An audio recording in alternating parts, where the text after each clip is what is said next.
Before Sauron, the Lord of the Rings, there was a greater evil. Morgoth, the Dark Enemy.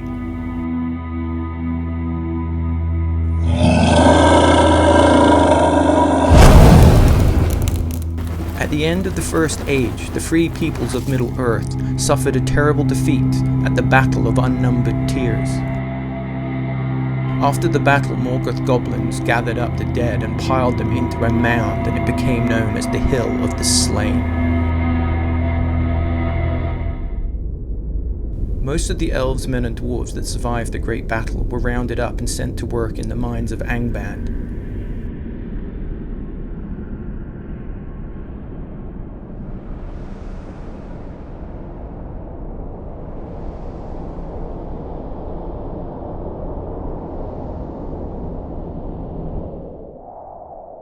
But Morgoth's victory was not entirely complete. Lord Ingolin and his people escaped into the mountains.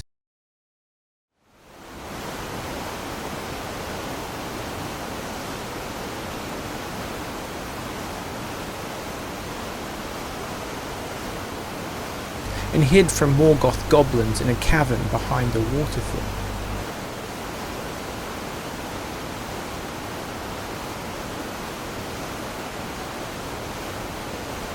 So perfect proved this hiding place that Lord Ingolin and his people stayed, building a fine city there.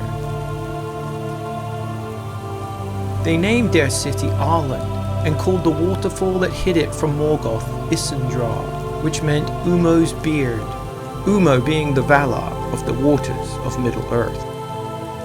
For centuries, Arand and its people prospered. For while Morgoth had heard whispers of a hidden elven city, his goblins had found it not. For so long undisturbed, Lord Ingolin and his people came to believe that they and their city were under the protection of Umo, the Lord of the Waters.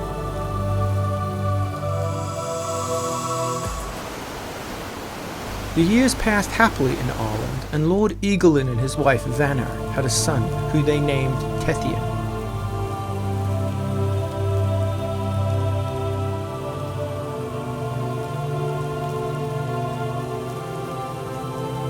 Tian grew into a fine youth. He was the swiftest of all the elves of Arand and surest with bow and arrow. Though he was sometimes rash and quick to make judgments, he was brave and loved by all who knew him.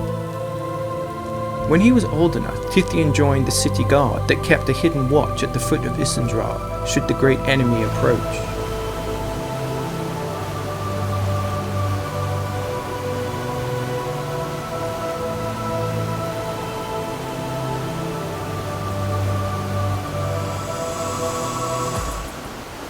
One day, while Tian hid among the rocks, he heard the sound of singing above the roar of the waters.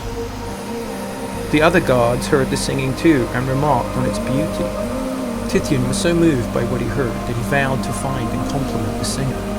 The captain of the guard warned him that it was unwise to venture from Isindra and Umo's protection. But Tian, being young and headstrong, ignored the warning.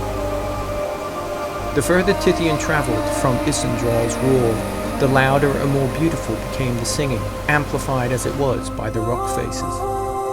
On and on Tian went. Elf hearing is far keener than dwarves or humans, and following the singing, Tian had soon left the mountains of his home. No elf of Arland had travelled so far since the city's founding. Eventually, Tian reached the edge of the forest of Dorith, where he saw an elf maiden foraging for berries, and as she foraged, she sang. Her name was Enwer. And it was said ever after that Tian fell in love at first sound and Enwer at first sight.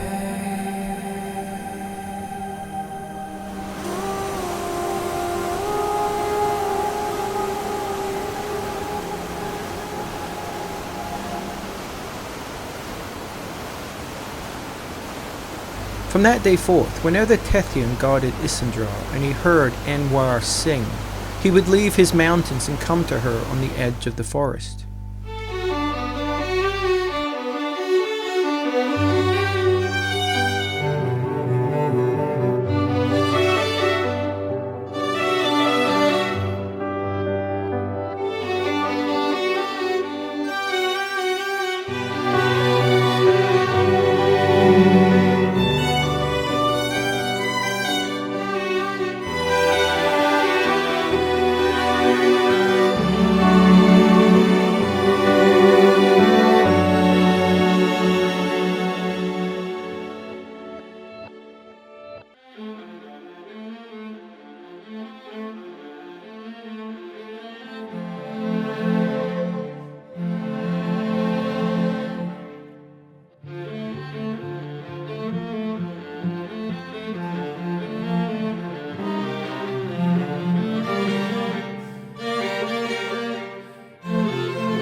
and so did their love for each other blossom like the Eleanor in the spring.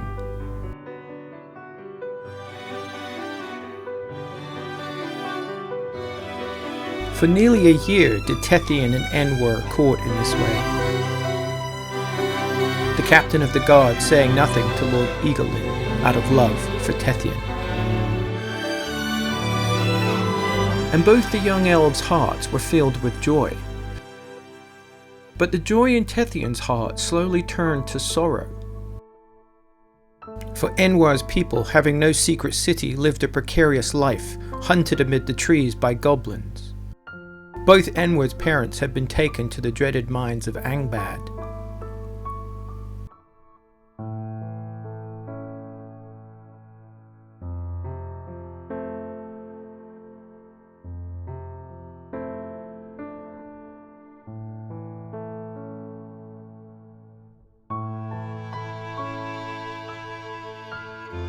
Each time they parted, Tian feared he might never see Enir again.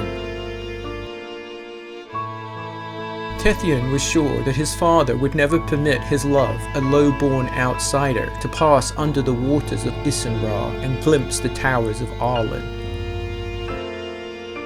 And so in a rage, Tian cursed Umo, Isendra, and the city that was his home, and vowed to leave his people to protect his love.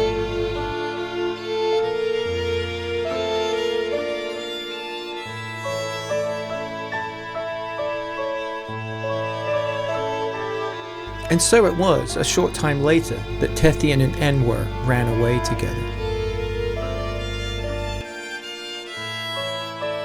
When Tian's disappearance had been reported, the captain of the guard went to Lord Eagerlin and informed him of Tian's romance with the forest elf. The captain of the guard proposed he lead a search party to find and bring back Tian. But Lord Eagerlin, although he loved his son dearly, feared that such a course of action might reveal Arlen's location, and would not allow it.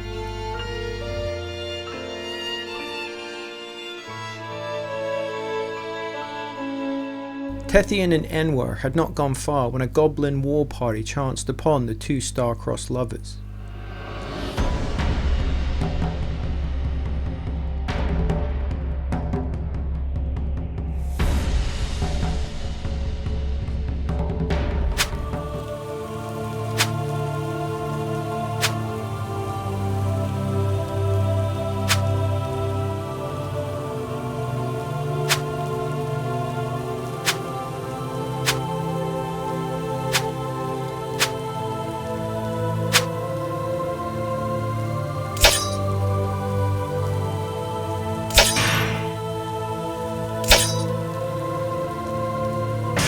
Though Tian fought bravely, he could not defeat so many alone, and he was eventually subdued. He and Enir were bound and taken to the goblin lair.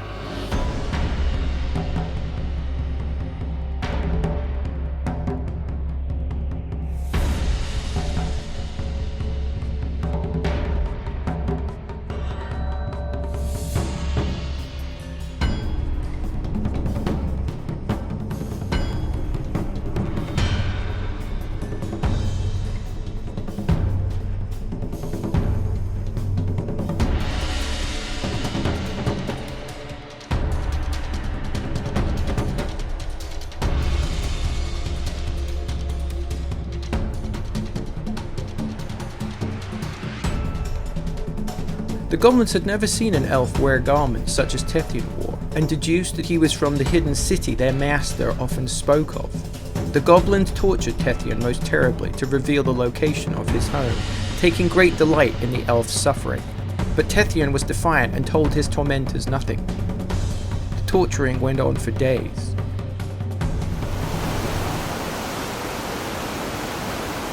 Fearing that his courage would desert him, and he would in a moment of weakness tell the goblins what they wanted to know, Tian flung himself onto the tips of the goblins' spears. Mortally wounded, the young elf lay in Enir's arms and asked her to sing for him one final time.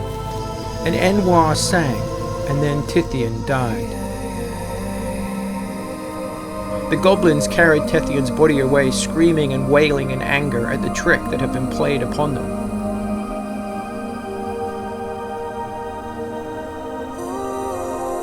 and eventually poor Enwar wept herself to sleep.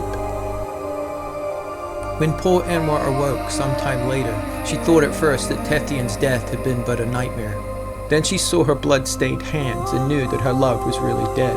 Unattended and driven half-mad by her grief, Enwar freed herself from her bonds and wandered the lair of the goblins.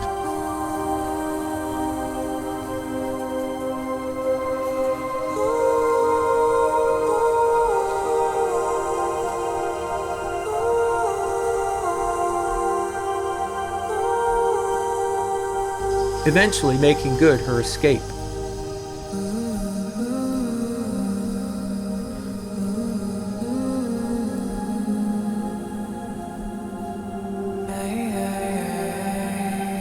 Rather than return home, Enwar resolved to let Tethian's people know of his great sacrifice for them.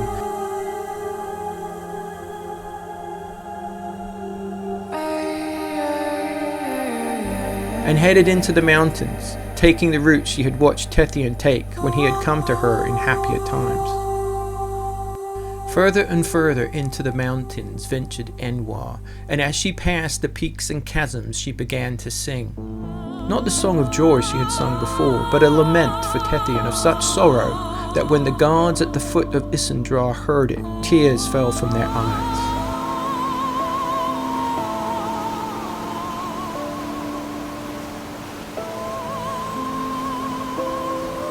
Indeed, the guards were so moved by Enwar's lament that they came to her to offer what comfort they could. Thus it was that the elves of Arlen learned of the death of their favourite son. Then, even though it was strictly forbidden, the captain of the guard took Enwar under the waters of Isendrar.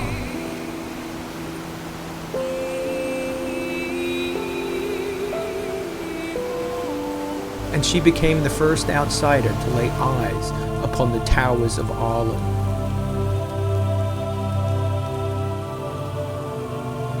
Enwar was taken to Lord Eagelin and told him of Tethian's fate. And Lord Eagelin wept, and Enwir wept with him. And because his son had loved her, Lord Eagelin permitted Enwir to stay in his fine halls. The seasons passed, and Enwir became like a daughter to Lord Eagelin. And the city of Arlen seemingly remained safe and undiscovered.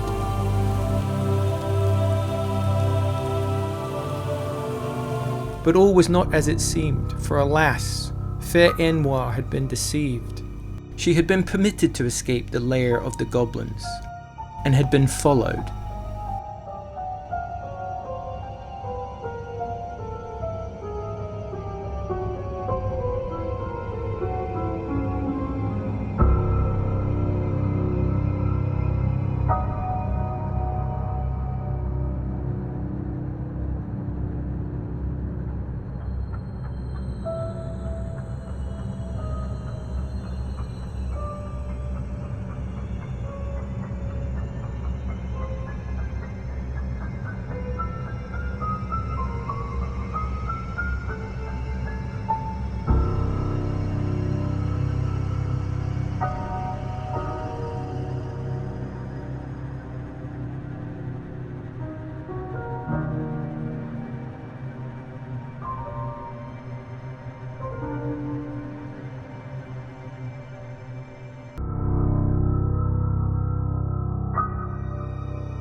This lone goblin scout watched Enwir disappear under the waters of Isendrar.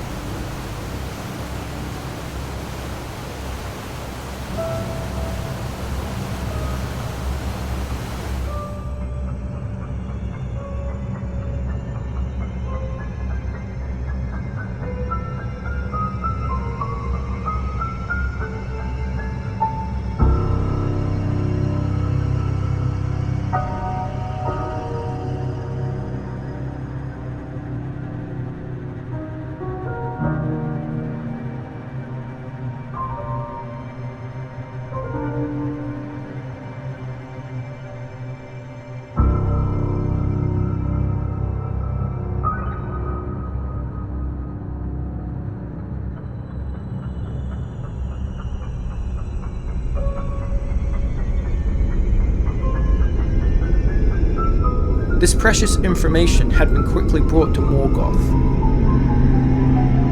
who marshalled his goblins, trolls, and fire drakes. And when his mighty host had been assembled, Morgoth marched on Isendrar and the hidden city of Arlen beyond.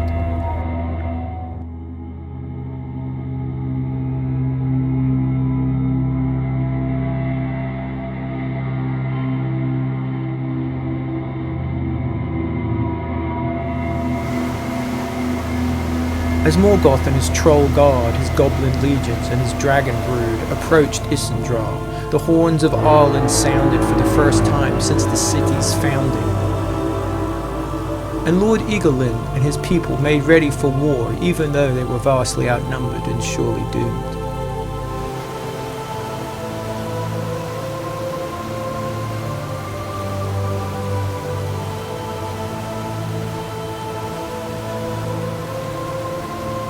Archers passed under Isendrar and took up position on the rocks above the waterfall.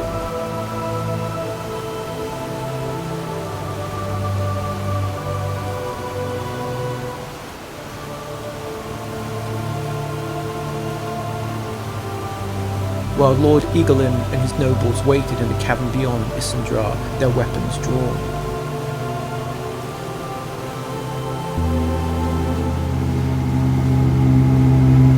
Morgoth sent forth his countless goblins and trolls.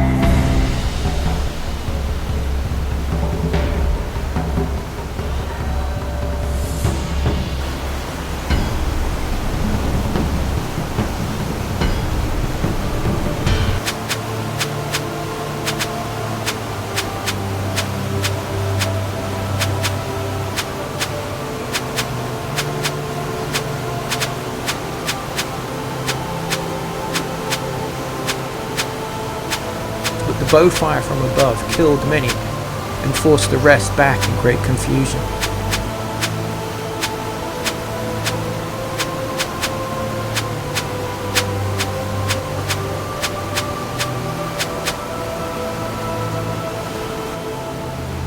And then Morgoth ordered his dragons into the fray.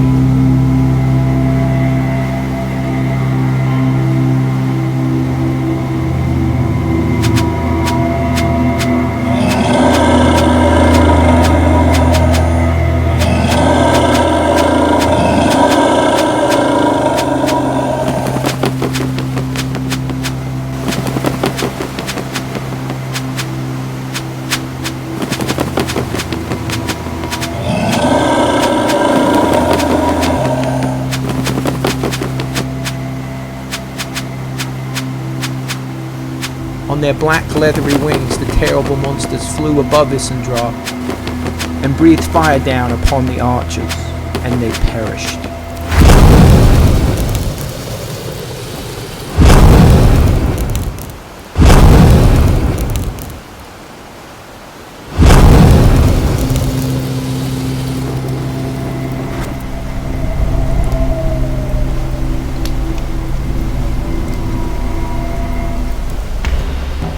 With the elven archers eliminated, the goblins and trolls advanced unopposed.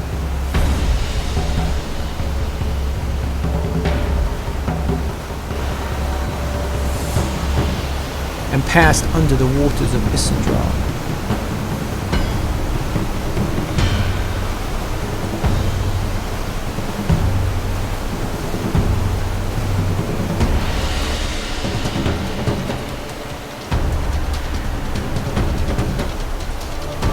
Coming to the cavern, where Lord Eagerlin and his nobles barred the way with sword and spear.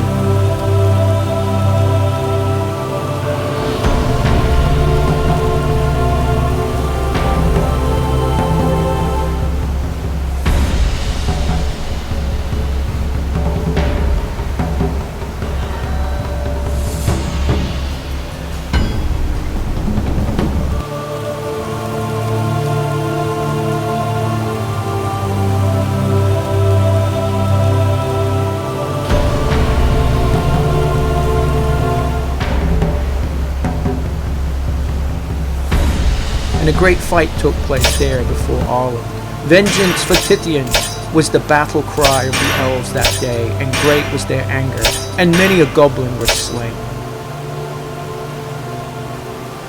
When Lord Eagelin struck down the goblin chief, the other foul creatures broke and fled back under the waters of Isengard.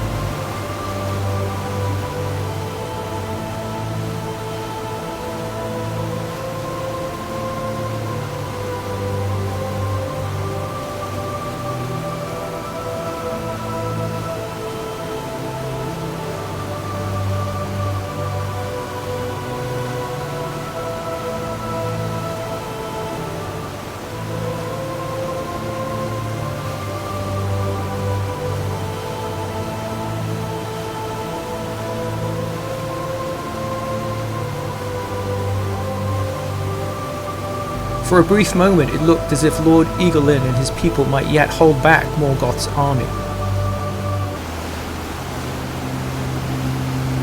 But then Morgoth commanded his dragons forward once more.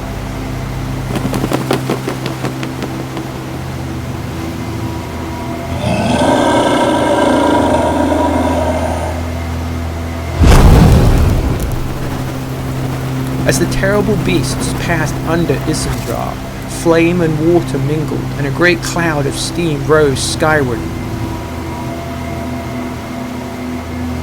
And Isendra's roar stopped. Hearing this terrifying silence, some in Lord Eagelin's host were heard to despair that Ulmo had abandoned them.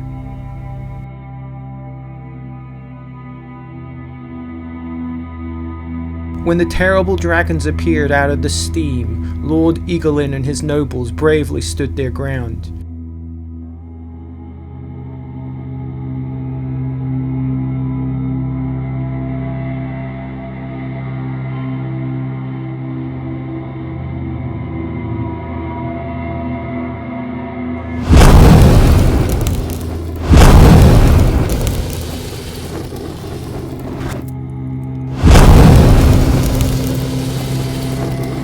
Yet the fire of Morgoth's black drakes proved too powerful. And when Lord Eagelin and his host was no more, the hidden city of Arlen was sacked. Its towers toppled and its white walls scorched black with dragon fire.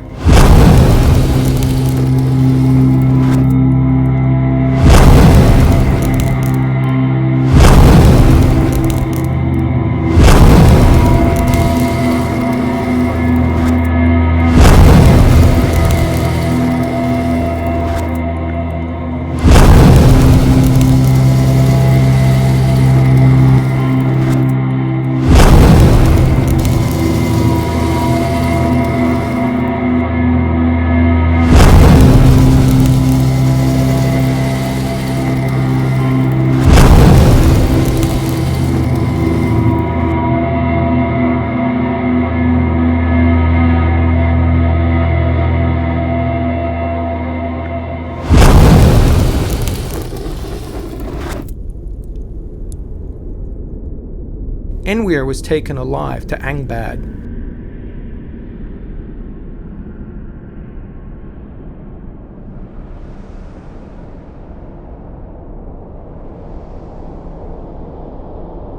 And a black cage was built for her.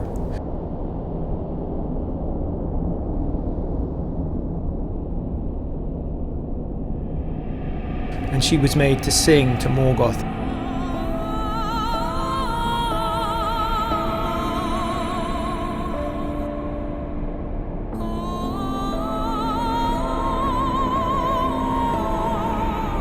Until he tired of her. And she joined her dead lover Tian in the halls of Mandos, in the lands far to the west.